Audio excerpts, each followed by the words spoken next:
오늘 주요 뉴스를 요약해드리겠습니다. 고 조양호 회장 뜻 기리는 1룹의 탁구대회 개최. 고 조양호 한진그룹 선대 회장의 호를 딴 1룹의 전국 탁구대회가 지난 9월 27, 28일 양일간 인천 계양체육관에서 개최되었습니다. 대한탁구협회가 주최, 주관하고 한진그룹이 후원하는 이번 대회는 조양호 회장의 스포츠, 사랑과 나눔 정신을 기리기 위해 마련되었습니다. LS 구자은 회장 변화 속 기회 포착하고 파도 올라타야. LS그룹은 지난 26일 안양 LS타워에서 힘에 의해 재편되는 세계를 주제로 그룹의 미래 준비와 혁신, 역량을 공유하는 LS퓨처데이를 올해로 4회째 개최했습니다. 구자은 LS그룹 회장은 이 자리에서 변화 속에서 기회를 포착하고 파도를 올라타야 한다고 강조하며 위기 속 성장을 주문했습니다. 기업 60% 추석 7일 휴무, 40% 상여금 계획 없다. 오는 10월 추석 연휴 기간에 국내 기업 10곳 중 6곳 가까이가 7일간 쉬는 것으로 나타났습니다. 한국경영자 총협회가 28일 발표한 2025년 추석 연휴 및 상여금 실태조사에 따르면 경기 악화로 인해 올해 추석 상여를 지급하는 비중은 지난해보다 소폭 줄어든 60%였습니다. 부총리 이름도 떼야 하는 것 아냐, 컨트롤타워 힘있는 기재부. 기획재정부를 재정경제부와 기획예산처로 분리하는 내용의 정부 조직법 개정안이 국회 문턱을 통과하면서 기재부에 붙여간 컨트롤타워 기능이 흔들리고 있습니다. 부동산 시장 출렁임과 미국과의 관세 협상, 난항 등 중요한 경제 현안 속에서 기재부의 위상 약화에 대한 우려가 커지고 있습니다. 정부 전산망 장애로 온라인 부동산 거래 신고도 마비, 국토부 29일부터 방문 신고 요청.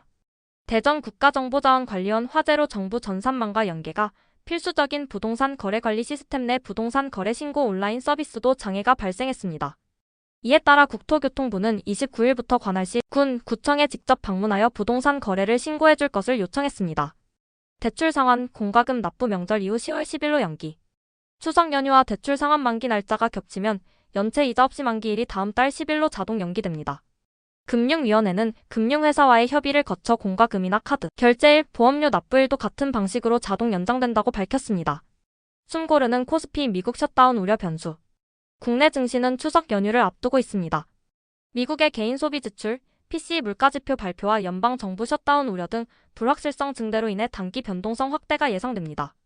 증권가는 이번 주 코스피 예상 범위를 3,200에서 3,500포인트로 제시하며 연휴 이후 시장의 불확실성에 대비할 것을 조언했습니다. 큰손들이 온다. 연말 내년 기대. 중국인 단체 관광객 무비자 입국이 하루 앞으로 다가왔습니다. 오는 29일부터 내년 6월 30일까지 국내외 전담 여행사가 모집한 3인 이상 중국인 단체 관광객은 비자 없이 최대 15일간 한국 전역을 자유롭게 관광할 수 있게 되어 연말 내년 한국 관광시장에 대한 기대감이 높아지고 있습니다. 노후 생활비 350만원 중 120만원 부족 그래도 집 파는 건 좀.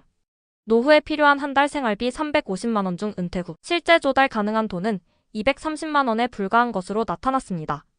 그럼에도 불구하고 많은 노년층은 주택가격 상승 기대감과 자녀 증여, 상속 문제로 인해 부동산을 활용한 자금 마련에 여전히 심리적 거부감을 가지고 있습니다. 여한구 미국의 상업적 합리성 보장, 실현 가능성 강조. 여한구 산업통상자원부 통상교섭 본부장이 한미 관세 협상 후속 조치와 관련해 미국 측의 상업적 합리성 보장과 실현 가능한 운영 등을 강조했다고 밝혔습니다. 여 본부장은 지난 27일 인천국제공항을 통해 귀국하면서 그리 이어 대미 자동차 협상 수석 대표 등 미국 관계자들과 폭넓게 대화했다고 전했습니다. 다음은 세계 뉴스입니다. 네타냐후, 트럼프 가자 평화 구상에 실행되길 바란다. 베냐민 네타냐후 이스라엘 총리는 28일 도널드 트럼프 미국 대통령이 최근 주요 아랍 이슬람권 정상들에게 제시한 가자지구 평화 구상에 대해 실행될 수 있기를 바란다. 고 언급했습니다. 현직 교육감까지 체포한 미 IC, 아이오와 최대 학군서 학부모들 부글부글. 이민자 단속 정책을 확대하고 있는 도널드 트럼프 미국 행정부가 아이오와주 최대 학군의 교육감을 체포했습니다. 이민 당국이 지역 주요 인물들을 표적으로 단속하고 구금하면서 지역 사회에 큰 충격을 주고 있으며 학부모들의 불만이 커지고 있습니다. 트럼프 가자 해법의 주민거주와 8국가 수립 포함. 도널드 트럼프 대통령이 최근 아랍권 정상들과의 회담에서 제시한 가자 해법에 가자 주민거주 보장과 팔레스타인 국가 수립 방안이 포함된 것으로 알려졌습니다. 이는 과거 트럼프 행정부의 주민 이주 및 두 국가 방안 반대 입장과는 달라진 모습이며 미래의 팔레스타인 국가로 가는 길을 제시하는 것으로 분석됩니다. 유엔 이란 제재 10년 만에 복원.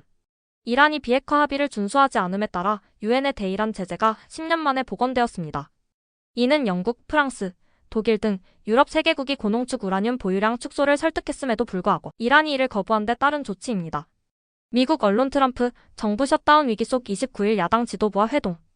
도널드 트럼프 미국 대통령이 연방 정부 셧다운 가능성이 커지는 가운데 29일 야당인 민주당 지도부와 만나 정부 예산안 합의 도출에 나설 예정이라고 미 정치 전문 매체 폴리티코가 27일 보도했습니다. 포틀랜드군 병력 배치에 오리건 주지사 반발, 트럼프 권한 없어. 도널드 트럼프 미국 대통령이 오리건주 포틀랜드에 군 병력 배치를 명령하자 티나 코텍 주지사가 트럼프 대통령에게는 병력을 배치할 권한이 없다며 반발했습니다. 코텍 주지사는 기자회견을 열고 반란이나 국가안보에 대한 위협이 없는 상황에서 연방 병력 배치는 월권이라고 주장했습니다. 러시아 우크라이나의 대규모 드론 미사일 공격. 28일 새벽 러시아가 드론과 미사일을 동원해 우크라이나의 대규모 공격을 감행했다고 로이터 통신 등이 보도했습니다. 27일에는 러시아의 드론 공격으로 우크라이나 자포리자의 슈퍼마켓이 파괴되는 등 민간 피해가 이어지고 있습니다. 미국과 관세 협상 불평등하다면 다시 해야. 일본 내 강경 목소리. 일본 내에서 미국과의 관세 협상이 불평등하다면 다시 해야 한다는 강경한 목소리가 나오고 있습니다. 자민당 총재 선거를 앞두고 5명의 후보가 참여한 공동 기자회견에서도 미국과의 통상관계 재정립에 대한 주장이 제기되었습니다. 들어주셔서 고맙습니다. 오늘도 승리하는 하루 되세요.